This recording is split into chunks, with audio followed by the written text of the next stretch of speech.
Hello, everybody. It's Gil here. It's Tuesday, right smack in the middle of the day at 9:45 a.m., and we just had the Senate vote on the debt ceiling crisis issue, whatever. It's all a red herring as far as I'm concerned. Just watch the market. And if they don't default by raising the debt ceiling, all that means is they're going to devalue. And so that's what we see. Precious metals up today. Acting okay, but just working their way higher. So we'd like to see a big pocket pivot in one of these or some volume coming in, but right now they're acting just fine. You can see the NASDAQ looking pretty weak here. You're back below the 50-day moving average. If we go back to Friday, if you look at Friday's action, just in isolation here, so if I blow this up, and you can see that you did close above the 50-day moving average. So you were in a logical place here, having undercut this low. You're in a logical place to try and stage a bounce. And of course, over the weekend, babbling about debt ceiling agreement that's going to save the world from the hobbits, I guess. They try to rally Monday morning, and we reverse. We're back below the 50-day moving average. Now, the other thing to note here is that you're pulling down on top of this declining tops trend line, and you're right on it, and the 200-day moving average. You're in another logical position of bounce, but if you go crashing through here, you got another thing coming all together. So really, the only way to play this market with any kind of comfort, in my view, is using the precious metals. And of course, let's take a look at SLV here, which is acting okay. It's basically forming a handle in here. You're not getting enough volume, it looks like today. We're running at 16,000,007 right now at midday, just about. You're not really getting enough volume to get a pocket pivot. Now, if you see a bunch of volume coming into the end of the day to get this above 59 million, which I believe is what you need to see. That's right here, right, Dr. K? Yeah, that's about right. Well, that's actually 57.8, so you got to get around 58, getting close to It's not that. going to get there though. It doesn't matter. It's not going to get there. Yeah, and it 55. doesn't matter because It's not gonna they're get just in an uptrend and they're moving higher, right? Yes. So as I said, people can elect to use price points as pyramid points in these vehicles, and of course, if we do see a pocket pivot in the ensuing days on SLV, then that also is a further buy point for investors. Yeah, so everything was just kind of acting in lockstep. Now, we felt you would get a pullback, and we advised last week taking some profits. We cut half our positions, and from there we added back yesterday when we felt they could be added back right around the 10-day moving average, simply because there wasn't much of a pullback, and the market knew that. I mean, come on, everybody knew there was going to be a debt ceiling agreement, so the rally that everybody's expecting obviously didn't happen in the market, or actually it did happen, but it lasted, I don't know, what, a half an hour or so before the market rolled over again, and you had another distribution day.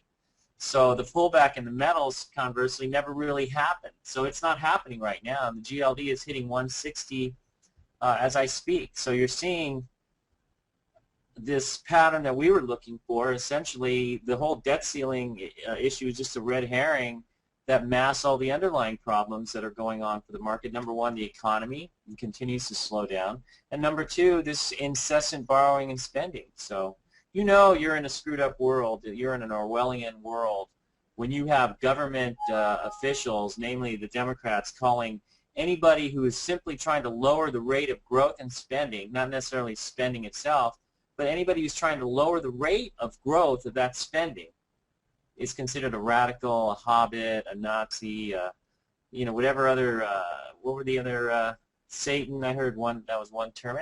That's how far off their rockers these people are. So our view is the only thing that's going to force the issue is going to be the markets here. And what that means is precious metals probably going higher.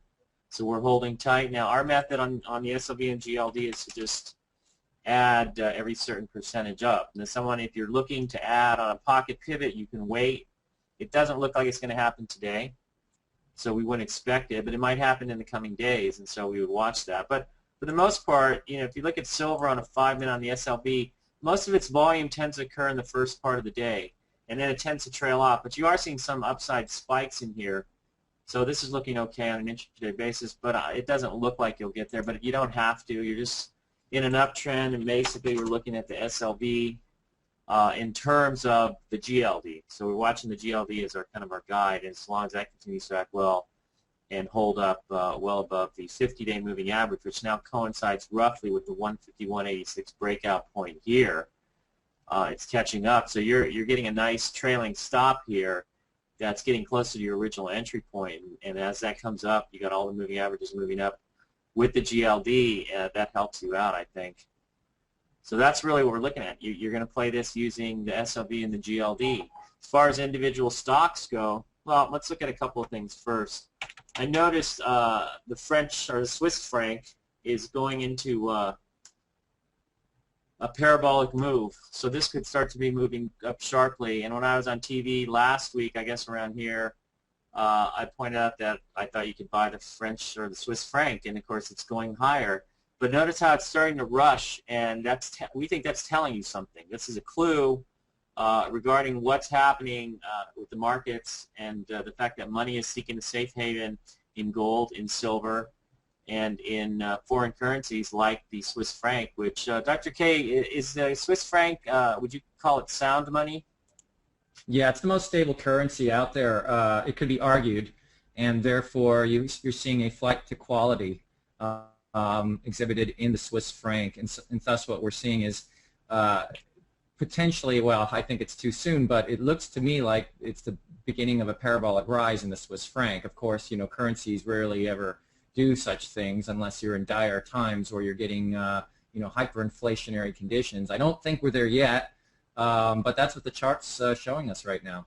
Yeah, that's why I read it, and you're looking at some sort of dislocation as money is rushing into the Swiss franc and moving into gold here, which is still pushing above 160 on the GLD as we speak. So we've got gold sitting at 1646, so $1,646 an ounce. I think it was just, what, a week ago or so that we watched it get up through 160 or 1600 for the first time on the gold futures, which I'm showing right here on my screen. So this is where you're playing it, and this is the primary vehicle that we're using. Now, as far as individual stocks go, let's talk about Molycorp, for example. It's pulling in hard towards its 10-day moving average. We try adding in here. Every time it's up, it seems to pull in. You're getting a little more selling today. Looks like you're going to trade heavier volume than yesterday. And you're actually running at a rate right now that is 39% above average. So this looks a little bit tricky. If earnings come out next Thursday, not sure if we want to hold this into earnings or not. That one we'll figure out. But as long as it stays above our entry point, which is down here around 57, 56, 57, then we're going to try and sift through earnings, I think. But we'll see how this thing acts. But it's not acting that well, to tell you the truth. So we'd like to see it holding up better. But it looks like it's just going to correlate to the market. And if the market comes off, which is what the market's doing right now, then it's probably going to come off as well. So we're watching this. We have a stop. Keep your stops on this. Usually you're on this sort of pocket pivot. This is your buy point right here. So you're using the 50-day, which is 56.94, as your trailing stop at least. If you're looking for more juice on this going into earnings, then you might use a tighter stop. But it doesn't look like it's going to buck the market trend if stocks continue to sell off.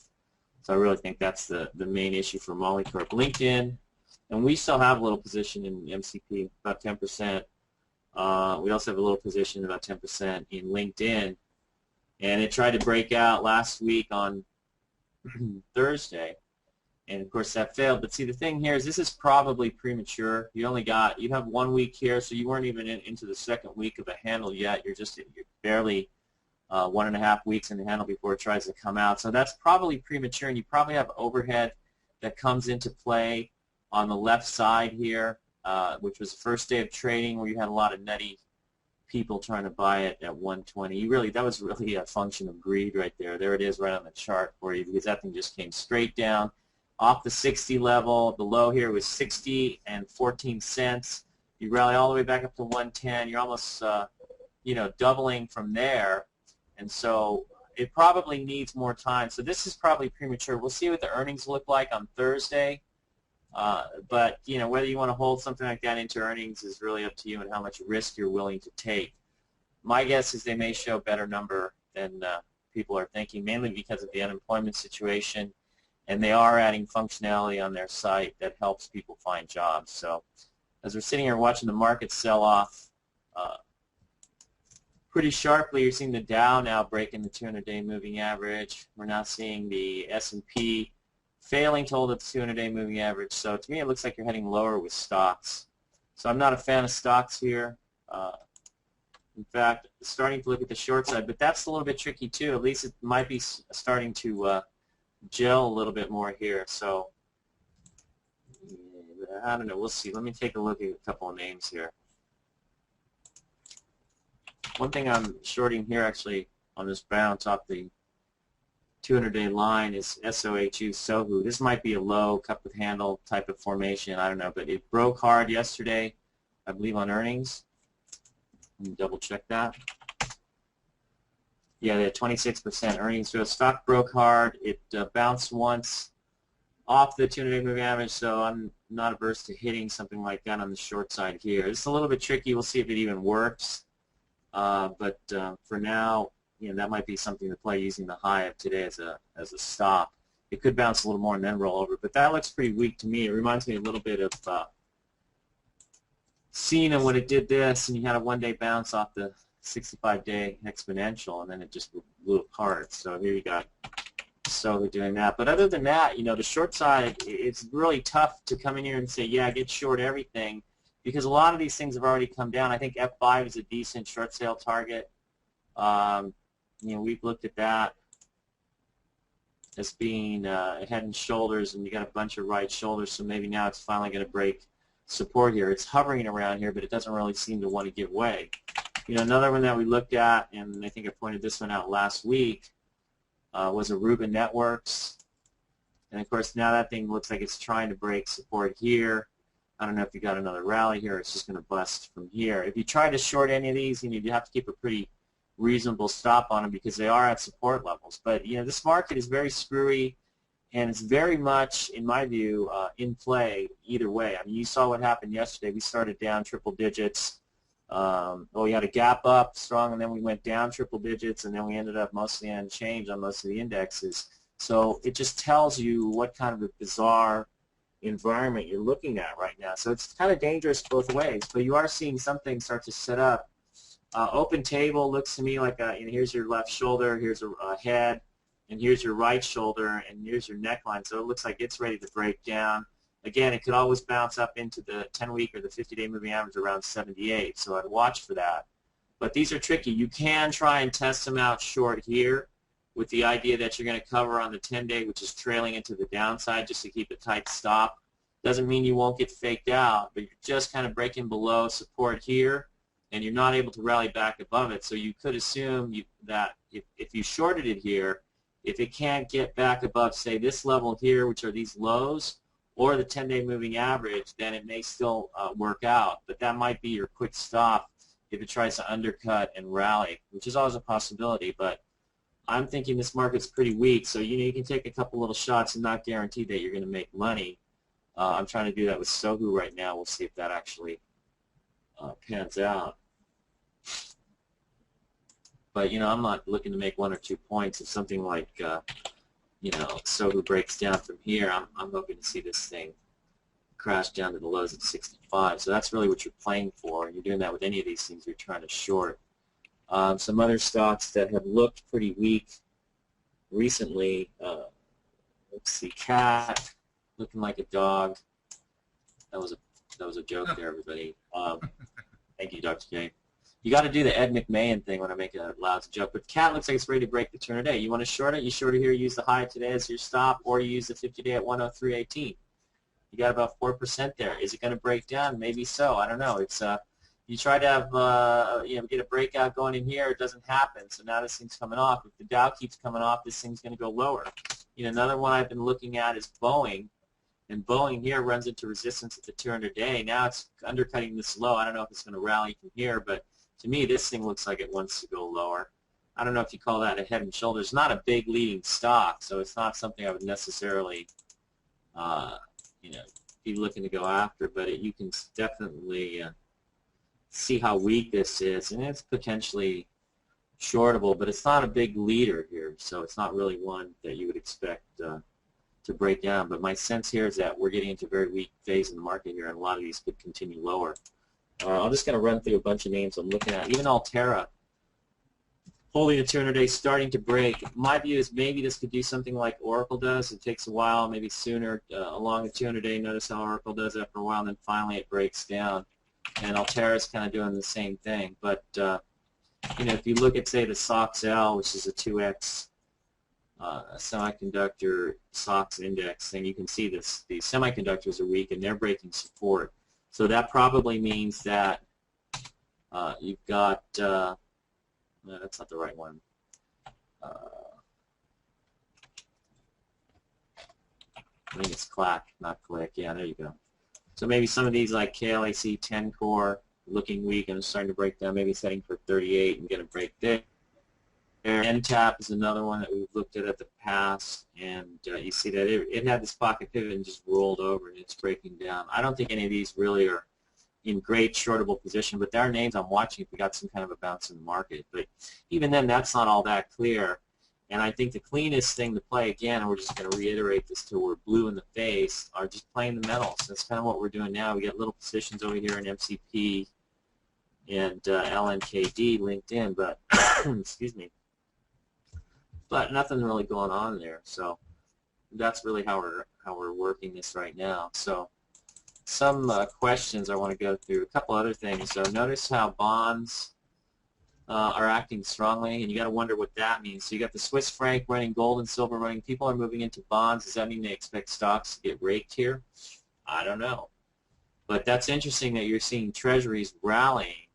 In other words, money coming into treasuries on the TLT here when you're going to have more borrowing and spending. But you know, it just may be that this is the tallest midget right now. So you're looking at some sort of dislocation coming,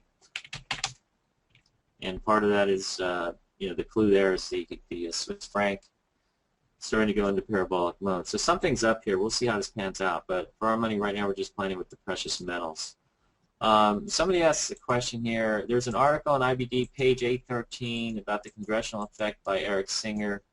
He states that when Congress is in session, annualized returns are less than 1%. When they're out of session, returns average 16%. Is this something you might follow? How would you follow a study like that? I would actually not pay attention to studies. I don't think they're very useful. Some people noticing there's actually several chat messages coming in that Biden called the Tea Party terrorists. Yes, that's another one.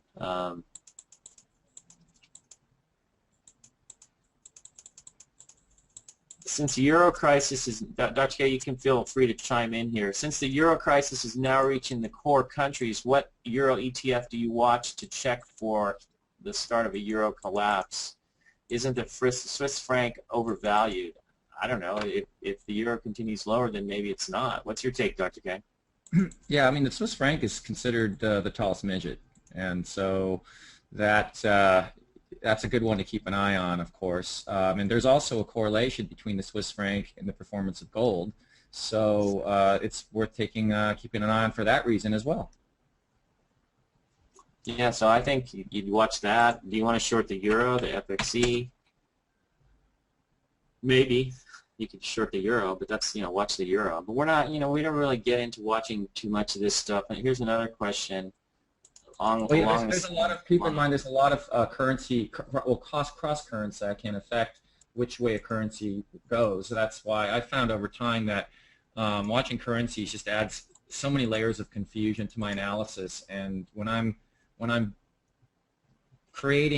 doing my research, what I'm looking for are rules that I can incorporate into what I already do that don't add layers of confusion, because that's liable to just screw up the whole model or the way I do things. So, and that said, I very rarely will adopt into what I do a new idea or new model, or a new rule rather, because it really has to pass muster.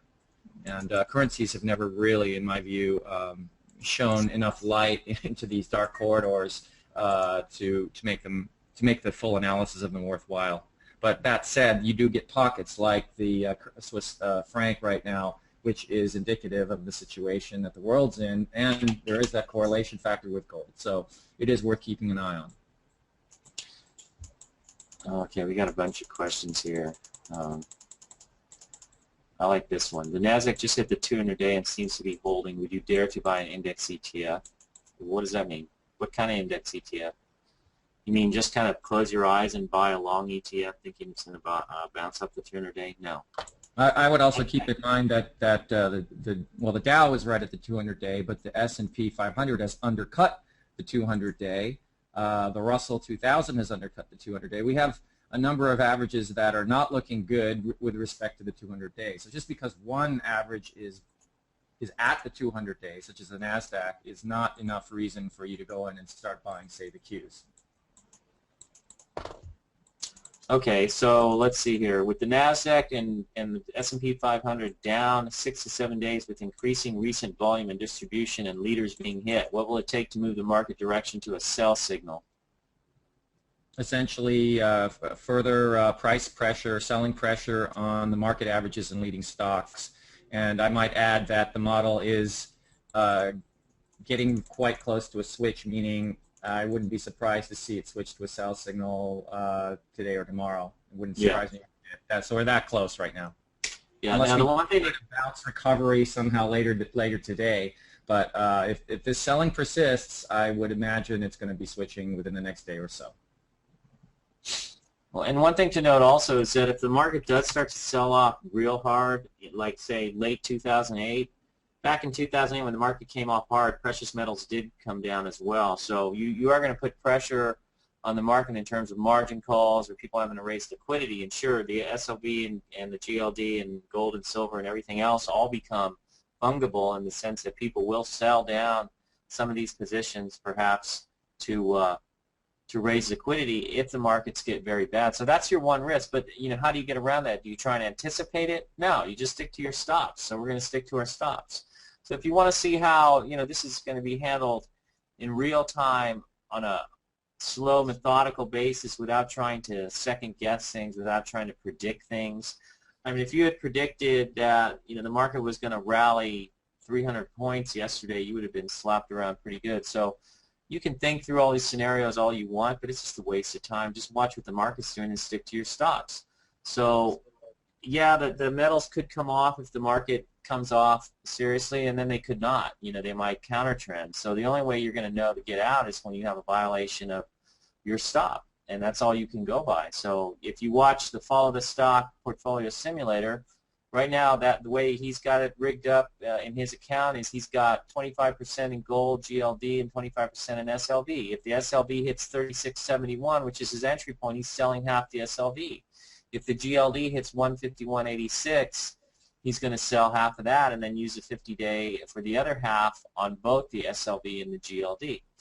What's his downside risk? Not that much, a couple percent, 3% maybe. So that's just how you do it. You can't try and anticipate things. You just kind of watch and go with the trend.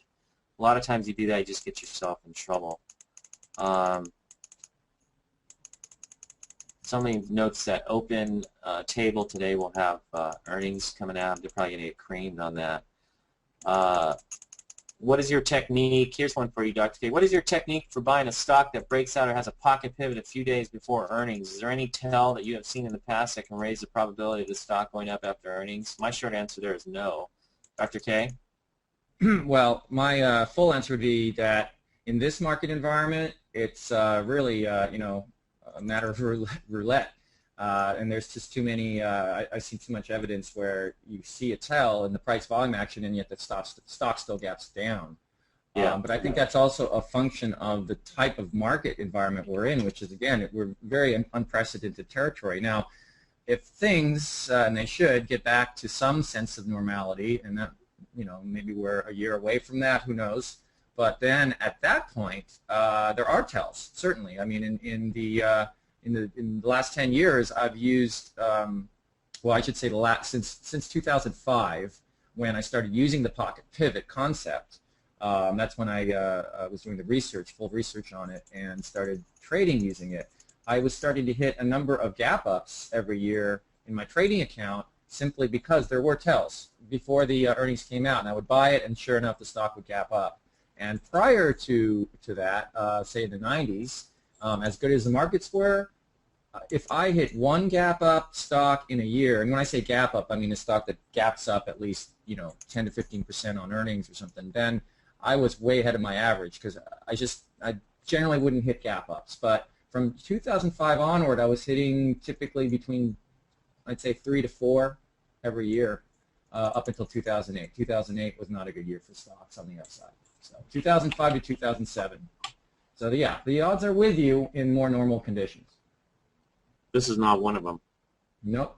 Somebody's worried that if they own the Swiss franc and it's going parabolic, is it not good to hold into a parabolic move? It's not good to hold into a climax top. So, this was, you could say that this is where silver started to get parabolic in here or in here. So it's really got to show you some bigger upside moves on a daily basis. So I'm not sure. I don't trade currencies, but you're getting some large moves here. You're up 5 out of 7 days. That's not really enough. I think you need to see 6 out of 7, 7 out of 8, 9, 9 out of 10, something like that. It doesn't look like so. A lot of times you can just be starting a parabolic move. Again, you're trying to guess. Oh, should I sell because it's looking like it's parabolic? Somebody's saying that the reason for the Euro ETF question was that you stated when the dollar and the Euro both collapse, metals will take off. Well, I don't think we ever said that when the dollar and the Euro both collapse. We still believe that both the dollar and the Euro are in long-term downtrends. So over the long term, metals will continue to go higher. Certainly, if you saw those two currencies collapse, I would think that you would see precious metals take off. So somebody's asking if we would buy Deckers. Why? Breaking out. I don't know. It's above the $100 level. If you want to try and buy something in this market, go ahead. But I'm not really looking at the long side as being the high probability. If you need us to confirm something to you and tell you, yeah, go ahead and do it, it's a sure thing, then you shouldn't be a trader. If you can surmise that it's above the $100 level and you can buy it using the $100 level as a stop, then go for it if that's what you want to do. If you're asking us would we do it, and therefore if we're going to do it, you're going to do it too, I think that's silly. So don't, go on your, if that's what you think, go with it. The most you're going to lose is a couple, $3. Don't expect us to tell you that it's a sure thing, or don't get yourself in the frame of mind where you need others to confirm your views in order to act.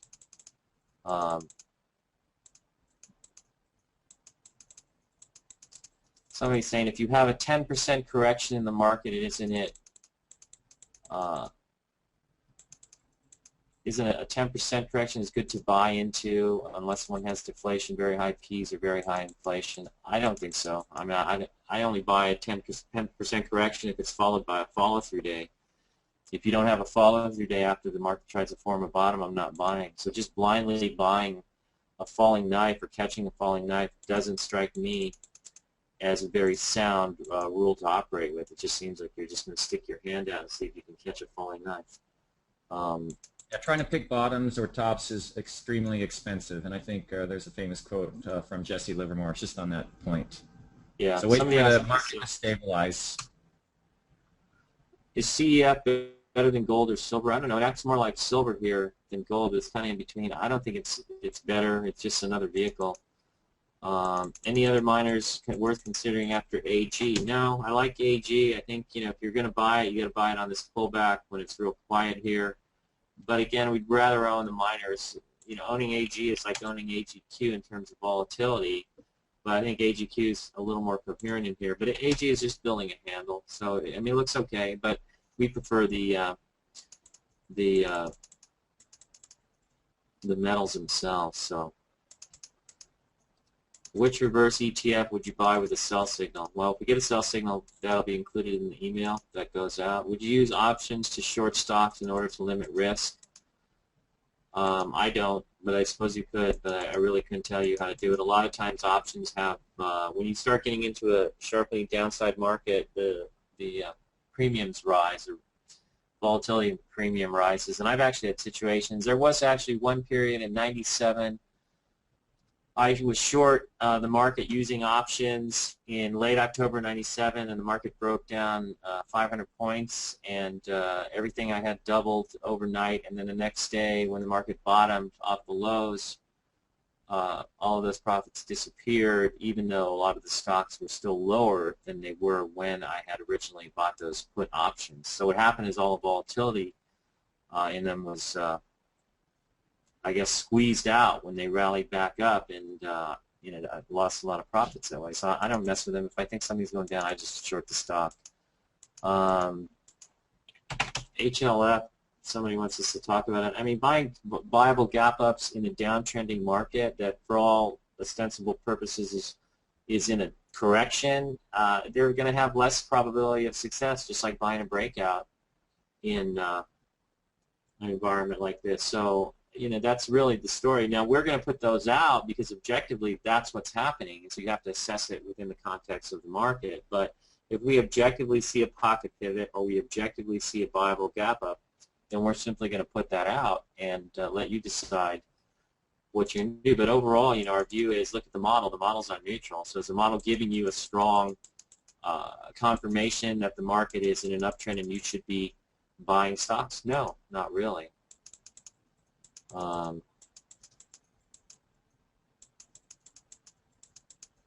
Here's one for you, Dr. K. You ready? Yep. Have you looked at shorting 2 times long ETFs versus buying long 2 times inverse ETFs on an MDM short signal or sell signal? Yeah, we talked about that in the FAQs in the website because that question's come up quite a bit. So if you go to the FAQs on Virtuous Option Investing and type in inverse ETFs, then you'll pull up, there's at least a couple FAQs on this point. And in essence, the idea here is that there used to be a inefficiency in the way the inverse ETFs were traded, but that inefficiency is pretty much gone. So today, what you can safely buy an inverse ETF instead of shorting a normal ETF. However, keep in mind that because of the mathematics behind what's going on, if the market's in a trend, if the market's in a downtrend, the inverse ETF will outperform shorting a regular ETF. If the market is not in a downtrend but in kind of a sloppy, volatile way, such that the signal ends up being false, you're going to lose more money buying the inverse ETF. That makes sense.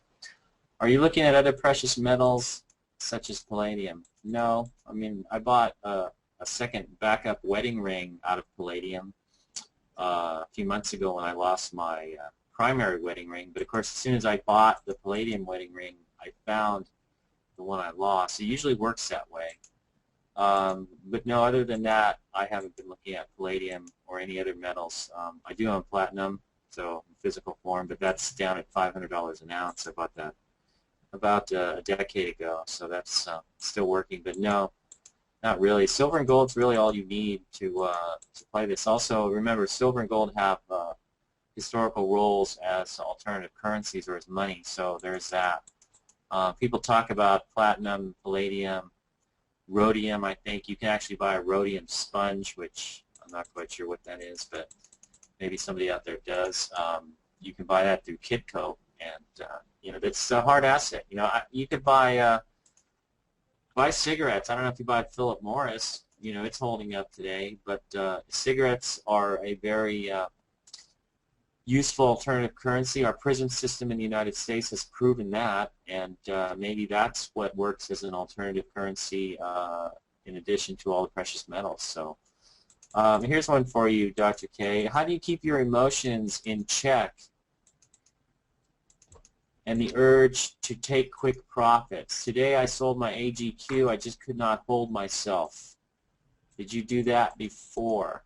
Well, we sold half the position, when we talked about it, just kind of trying to anticipate a little pullback, which we got yesterday. But Dr. K, how do you control your emotions? Yeah, essentially, well, I mean, I think that's the age-old question, really, that faces every investor, is how do you keep your emotions in check so they're not pulling you around by the nose and forcing you out of positions prematurely, or keeping you in positions longer than you should be in those positions. And essentially it comes back to the cardinal rule: let your profits run, cut your losses short. And if I think every trader, investor should have that just stapled somewhere onto the wall just so that they could see it every day. Drill it in their head. If the position's working, don't sell it.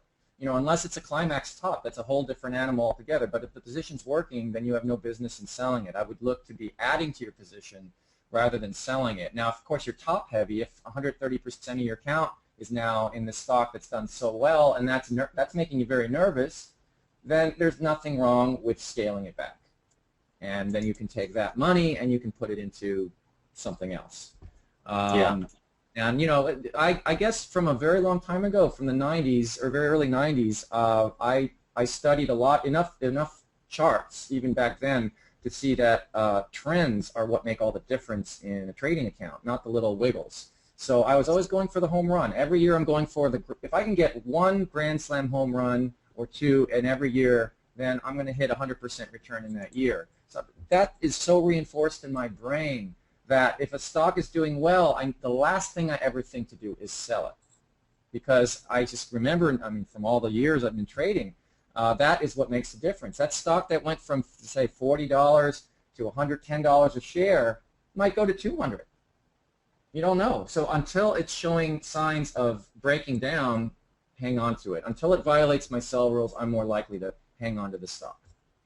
Yeah, so really it's just a matter of sticking to your sell rules and your pyramiding techniques, and you just own the thing until it shows you something other than an uptrend. So with SLV, we first came in here. You could have come in on this day or this day, okay, and you're up. So if you bought in here, you could still be holding that and then using either a 10% move up to add in here, and may pull back a little bit, but overall you're pyramiding the position okay.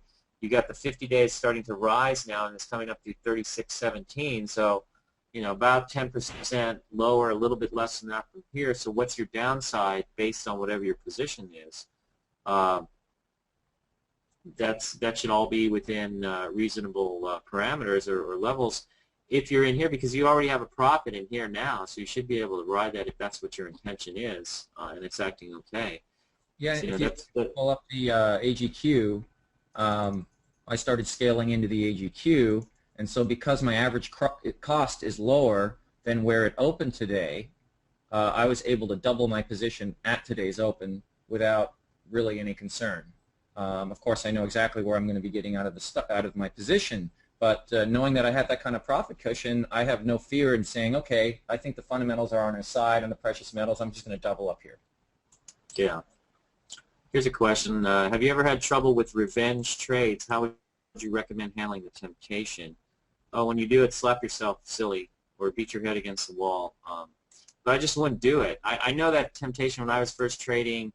It's like you're long something and they start whacking it, so you think, oh, I'm going to either buy more or I'm going to turn around and short it. Sometimes that you can do that only if you're using the information that you got, losing money either long or short something to flip the trade around. Like Livermore used to say, if you find yourself wrong, if a man finds himself on the wrong side of the market or a stock, then he needs to cease being wrong and start being right by getting on the right side of the trade. So I have used information, feedback from the market when I've shorted stocks and they're not going down, and they turn around and shake out and head back up, and they're very persistent as I'm trying to short them. I may turn around and go long, but I'm not doing it as a matter of revenge. I think if you feel frustration or anger because a trade doesn't work, first of all, ask yourself, did you trade according to your plan? If, in fact, you held your stop and you got stopped out, you shouldn't feel like you need to get revenge because your trade worked as you planned it.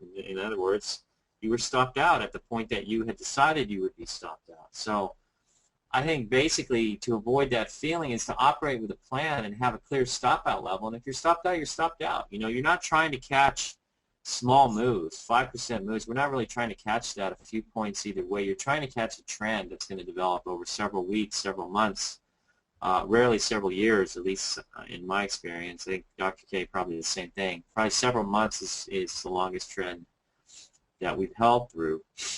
But I think that's one way you avoid just having any emotion out of it, because revenge implies an emotion. You just really want to avoid that because it's very dangerous. So First of all, don't operate on the basis of revenge. If you are long something and it starts to break down and you get some information from the trade that tells you maybe this becomes a short, operate on that basis. But I think if you do feel anything, like anger, frustration, or need for revenge, you hate the stock. You know, I hate stocks all the time, so I know how that feels. But just avoid it. If you're feeling emotion, don't act. You know, as I tell Dr. K, the easiest trades to do are the ones where it just seems real simple and kind of anticlimactic, and one of those was going long the metals when they broke out about, not quite a month ago, about 3 weeks ago. The term climax top comes up almost every week. Do you use the O'Neill definition of a climax top, or have you modified the definition? No, I use the same definition, but there's really nothing magical about selling into a climax top. When you see it, you can sell into it. It doesn't mean that a stock can't continue going higher.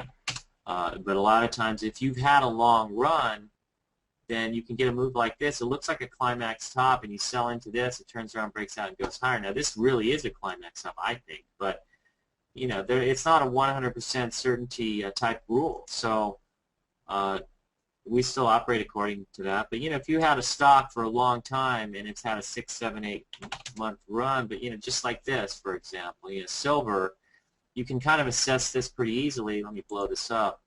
You had, this actually was the beginning of your move. It was way back here when it broke out here. I remember being on Fox right around here telling him, you buy silver, and, it's had this big move, and it's basically more than doubled, but by the time it's gotten here, so this becomes a clear climax top. There's the biggest one-day move in the metal, and you're up, something like, well, let's see, 1, 2, 3, 4, 5, 1, 2, 3, 4, 5, 9 out of 10, 10 out of 11 at this point, so that's pretty clear.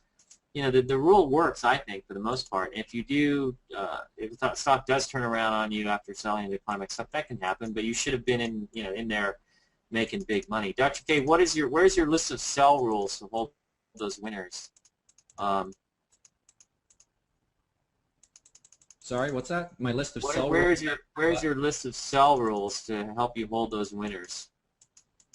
Well, we talk about it in the book, and you can also go to the FAQs and type in sell stops, and that we discuss in some detail various selling strategies. The obvious ones are your violation of the 10-day moving average, the 50-day moving average, a high volume reversal in the pattern.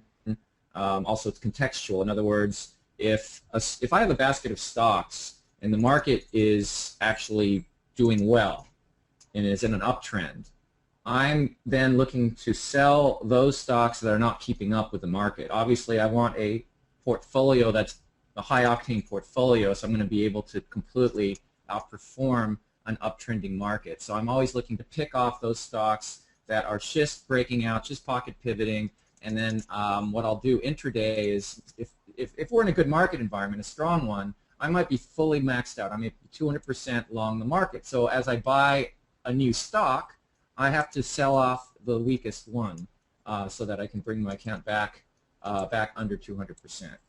And that's just the normal dynamics of a good market. And it's funny because not very funny, but we haven't really had that kind of nice trending environment since the fall of last year. So we're coming up on a year without having a real proper trend in the market. Okay, here's one for me actually. Yesterday I watched silver and SLV and GLD, and following some suggestions read in the Gilmore report. What's the Gilmore report? I write something called the Gilmour report, but I don't know what the Gilmore report. But it says here, I waited for a deeper pullback. How did you decide to add yesterday when you had suggested 152 GLD and 37.5 SLV? If you read the report, which is not virtuous selfish investing, so it's not the same thing. I'm writing comments twice a week, and what I was pointing out and what I was highlighting were zones that I felt were maximum pullback zones, and therefore your downside risk if you were adding on a pullback. I'm not sitting here saying, oh, this is where you add and this is a hard firm point. I mean, come on, you got to use a little bit of thought here. If I'm outlining a pullback zone that I think is your maximum downside risk when buying into a pullback, that's not saying you wait till they get there necessarily. And yesterday morning, if you're also a subscriber to VOSI, then you should have been certainly awake when we put out the whatever the email was. What was that, a pocket pivot alert, or was that a MLR report, I think, Dr. K, where we said you buy the metals this morning? So, that you was know, you were probably, there. that was an MLR, I think. There's no tactical plan to override, okay, because there was no plan to buy on pullbacks of those levels. Those were simply levels in the Gilmo report, unrelated to virtue of selfish investing, where I simply highlighted areas of maximum risk on the downside that I saw. So, you know, I think this kind of highlights the problem that people have, is they want someone to tell them, you know, what's the exact point where you're going to buy and it's going to turn around. Well, you have to use your judgment. If that was what I was outlining as your maximum downside, and that would be down here. This is your maximum, as I see, your maximum downside is to here. You could come into the 20-day moving average, which might be your first point to pull back, and I would look for this to actually hold this because it coincides with the low. So this is over the weekend. You're right around 37.50 in there. So if you had a pullback there, that I saw as the maximum downside on a pullback if the metal is actually strong. So what happens now is you see it doesn't really come off when you get the debt ceiling deal. So now you have some information and you realize that these things are not as weak as you might think they would be, or as much as the crowd was expecting them to be once the debt ceiling deal was made, just like the market did not rally. So once we knew that what the crowd expected, a sharp pullback in precious metals combined with a sharp rally in the market, you didn't see the precious metals come off and you didn't see the market rally, so the crowd was fooled. And so we saw that yesterday morning, and we thought that was pretty well contained, and we felt that that was probably the point where you step in, because again, it all comes down to a binary choice, default or devalue. They raise a debt ceiling, they're not going to default. Therefore, they're going to devalue, and that means longer-term precious metals go higher. So what we really saw is they weren't that weak. So, you know, then I would caution people that, you know, use some judgment when reading things and trying to decide that I'm telling you that, oh, we got to wait until a pullback to 151 by GLD. Not at all. If you're paying attention to VOSI, you understand also where the add points are. So, you know, you've got the tools and you've got the information right there in front of you, so you have to be able to use it. At what point would you stop pyramiding to prevent becoming too top-heavy? When we run out of money. Dr. K, what's your answer? Yeah, it's every investor's got to find whatever that point is for themselves. I mean, in my case, I find that with well, if you take silver, AGQ, it's very volatile, and I find that if I'm sensing, my average cost, say, is well below where it's trading, as I'm pyramiding higher, then I'm fairly comfortable getting about 100% long the position out of a 200% total. In other words, I can have another 100% distributed throughout other names. So that's kind of my level, because if my whole account 100% in AGQ and it's quite volatile, and it, you know, it can shake around, it can be up or down, you know, 5% easily in a day. I don't have a problem with that. I don't have a problem with my account shaking around like that. So everyone's got to figure out where that level is for themselves. Because if you let greed, that's the other thing, if you let greed get the best of you and you're in an uptrend in a vehicle that's working, and then it starts to shake out on you, and you're too top heavy, you're going to sell it out. You might end up selling too much of it, and then it turns around and goes again. So you have to find whatever that perfect balance is in your trading personality versus the position you've got in a vehicle that's working. And you should run numbers too. You should say, okay, if I got 100% silver, and I do this all the time, because especially in earlier this year when AGQ was running up and going into a climax top, I thought, okay, well, before the climax top, what if AGQ pulls back 10%? That means my account goes down 10%, but my account's up a whole lot more than being down 10%. So psychologically, I don't mind. I don't care. And you got to run those hypothetical tests to see at what level you will start to care. At what level will you be prematurely forced out of your position, and make sure you size under that level. We can do a little bit of Traders Anonymous here. Somebody asked a question. I own ACAS, American Capital Limited. It's basically a finance investment management company. I realize it's not something you may like. No, I hate it. $10 stock, cheap stock. But based on your comments to not sell it holding up, ACAS to me looks like it is doing well. Earnings out this afternoon. My sell 1/2 at 50-day. Remember at 200-day. So that's 50-day is 956 and then 880. I guess you can do that, but I guess that's a plan. That's a reasonable plan. So you have some pockets in here in the handle, but I don't know. Cheap stock in a lousy market, I don't think, to me, it's not something I would want to play. But if you do have a plan, that's a reasonable plan, I guess. So, but that's the thing, you have a plan. So if the trade doesn't work out and you sell out according to your plan, then everything should be fine. Somebody says they love the Gilmore report. I like it too, I guess. It's a very quiet sort of thing there. But here you're getting more updated information in terms of what we're thinking about things. So let's see. Dr. K, do you still keep a trading diary, and when do you update it? Yeah, I keep the trading diary. I update it whenever I find that I've learned something new or something unusual has occurred in the market, then I want to make a note of it. I also sometimes will, if a series of trades didn't work, then I go back and I actually update. I go through every trade and write why I bought the trade and what I learned from, or what I could have done better in terms of the trade. So in other words, the purpose of the trading diary, the way I see it, is really it's all about amplifying all the mistakes in your thinking and in your actions, and then I use code words like lesson, in all caps, for lesson learned, or new rule, or you have a key so that you can go back, say 6 months from now or a year from now, and you can just zero in on all the important points that you've made for yourself in your trading diary. Yeah, I think the essence there is when you put on a trade, and just one thing you might think about is writing down somewhere what your thoughts were, why you took the trade, why you made the trade, what your plan is at the time, and then see afterwards how it pans out and if you reacted the way you thought you would. Somebody's pointing out, Dr. K, did we do a Market Watch story? Yeah, we did. We did one on Silver and LinkedIn. It went on Market Watch today. Somebody also said Kevin Martyr. Kevin Martyr helps out with Gilmore Report. He's not involved with Virtue of Selfish Investing. Kevin was one of the founders of MarketWatch.com way back when in the 90s, and he's won awards for his writing as one of the first market commentators on the Internet.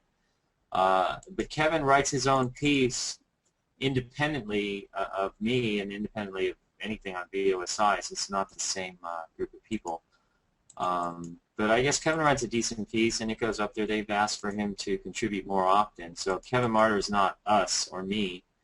Kevin Martyr is Kevin, and you will note that they do include the URL or the website address for the Gilmore Report with his articles, because he does contribute. And I believe we're actually putting his report behind the curtain on the Gilmore Report. In other words, it's going to be part of what's charged for. But he's not me and Dr. K. So somebody says, you've been bashed around too much, no longer able to think. I know that feeling. If you can't think, go sit in the backyard and have a drink. What do your portfolios look like here? I know you're laughing. Yeah. I'm always laughing. You have to have a sense of humor, And as my parents have advised me, as we get older, growing old is not for wimps, and you certainly need a sense of humor to get through life the older you get. Here's an interesting. I went long 2 times ETFs at market open Monday and stopped out at minus 2% loss. Was it stupid? No. I think it was a trade you made based on whatever reasons you had, and you had your out point, and you stuck to it. So that was smart, I think. It's okay if you have any theory about the market or any theory about a stock or something and you want to try it. It doesn't really matter what environment you're in. You can always go ahead and try it. If you have a stop and an out point, I always say you can do whatever you want in the market. Just make sure you have an out point where you are going to admit that the market is telling you that you are wrong and you're going to exit the trade. So I think anytime anybody sticks to their plan and loses money as a result of being stopped out, then that was a smart trade and they stuck to their plan. Does a pocket pivot's strength correlate at all with the volume? I think any upside move, the heavier the volume, generally, the better the signal. What would your answer to that be, Dr. K? Yeah, sure, absolutely. It's just like with breakouts. It's just another form of a buy point. So you want to see, the more volume you see, the better. Yeah, so that's really really the answer to that one. So looks like we're out of questions. We're almost out of time, but it's interesting to see. We have the debt ceiling deal is now in the works. The market doesn't seem to like it. You see the Dow continuing to sell off, and on an intraday basis, you can see the Dow continuing to make lows. We're testing the lows right now. The NASDAQ is through the lows, so it's undercut the lows, making fresh lows intraday. S&P is testing the lows like the Dow. So you're really kind of in a position here. You're going to try and rally. It looks to me like death warmed over, but that's just the way I'm looking at it here. Now you're breaking the 200-day on the NASDAQ, no real bounce. You're breaking this declining tops trend line, so we'll see whether we go to a sell signal by the close. So the problem here is if you're trying to make money, I think, on the short side, maybe you go with the sell signal and buy inverse ETFs. The other side of that is to try and short the market. So I don't know, how's my short trade over here working out since you've been talking? Sohu. So I'm in here on this bounce, and it's coming down a little bit, but really not breaking. We'll see where we get by the close. I'm making a little bit of money there, but nothing to write home yet. What I'm looking for now on this trade, is basically what I'm looking at here is a late stage failed base here, kind of a big punch bowl pattern. Doesn't really get to the peak, and it's breaking down. You really only rallied up about halfway, maybe a little bit more. Maybe closer to, let's see, 65 to 90. Your peak here is 110. Yeah, maybe about 2/3 of the way up, something like that. Is that about right, Dr. K? That sounds about right. I'm just looking also now at so the intraday volume just out on the general market, and I've noticed that it's been creeping higher on the S&P, well, on the NASDAQ too. So if this market doesn't get a bounce of some sort, the volume could actually, we could have a distribution day on our hands today. Yeah, and it's still early. You still got about 2 hours and 18 minutes. Is that right? 11, 12, yeah. So yeah. There's still plenty of time. But anyways, on this trade, I mean, this is really the only thing I see on the short side. I'm probably not going to put it out on a short sale setup because I don't need the whole world coming in and just knocking this thing down and shorting it. But I will let you guys know on the webinar here that that's one trade I'm testing out here on the basis of this big break here on earnings and just kind of a reflex bounce right off the 200-day. My stop is either the 10-day or the high here, so that's pretty tight. Maybe I could take it a little higher, but that's probably what I can do is keep a short leash on this thing. But it looks to me like if it doesn't make it here, it could break through the 200-day moving average. And what I would actually do on this one, possibly, it's really going to depend on what things are looking at the time. If it breaks the 200-day moving average, so I've taken my initial position here, which for me this is about a 40% position, 30%, 35% position, something like that. I might ramp it up if it breaks the 200-day moving average, because then maybe you're going to clear out the lower lows down here around 72, 73, down in this level, with the idea that you'd eventually get here. But we'll just see how this pans out. Right now, I'll make a little money on it. It's panning out. We'll see how that goes. So other than that, I'm looking at some of these other ones, but I'd rather short into a rally. But you may not get it. So the best way to play the short side would be if the market direction model gets a sell signal, then you're going to go with the negative ETFs or inverse ETFs and see where the market takes you with those. So other than that, the only thing we see happening here are the precious metals. So some last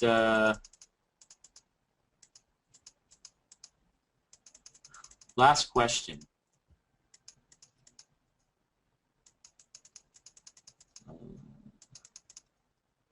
Is it safe to buy a pocket pivot stock when it just goes through a big gap up? Isn't statistically that stocks do not keep going up after a big gap up? Dr. K? Well, we talk about this about buyable gap ups in our book. We also, I think, touch on it to some extent in the FAQ section of the website. And certainly there's some stocks that gap up are exactly the ones that are going to outperform. But you have to know what types of stocks are buyable gap ups. Yeah, and the right ones, I think the conditions that we talk about in the book when you have a viable gap up, the probability of them going higher in the right environment, number one, a nicely trending bull phase type of market, a leading stock with outstanding fundamentals, a nice big gap up, generally coming out of a consolidation, right, Dr. K? Yeah, I Of mean, you some want to see sort. constructive price volume action that leads up to whatever the pivot point is, whether it's a pocket pivot, a breakout, or a gap up. You want to see some sort of constructive action.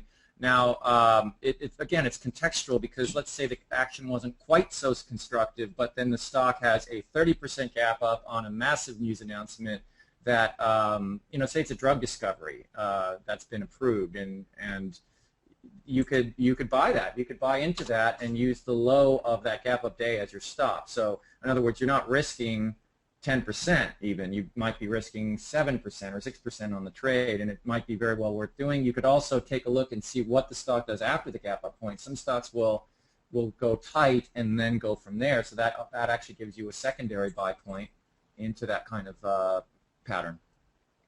Yeah, so here's a good example. Biogen was a good gap up. You notice how it's kind of coming out of a consolidation here, whereas this gap up occurs after it's already been extended for a while and it doesn't really hold up. So I think it's better, from my perspective, it's better to be buying them in this kind of position rather than this kind of position. So I think if all the conditions are right there, it's usually a very high probability trade, I think. So yeah, if anyways, on that note, moving a lot higher, if it's been moving up in a trend, it's a pretty sharp uptrend, and then it gaps up, that is often not a viable gap up. Simply, the stock might be a fantastic name, but it is a bit extended at that level. So always keep gap ups in context with what the stock's been doing prior.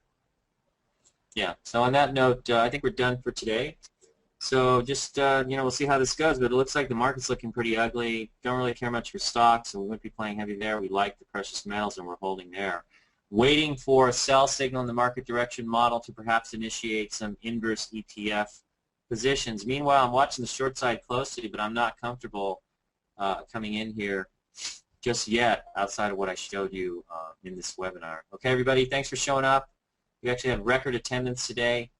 So it's nice to see everybody paying attention. I guess the debt ceiling agreement added a little bit of excitement to the day. But, it's just another day, just another news event. Watch your price volume action. Don't let your emotions get in the way. All right, everybody, take care. We'll catch you next time. So long, everybody.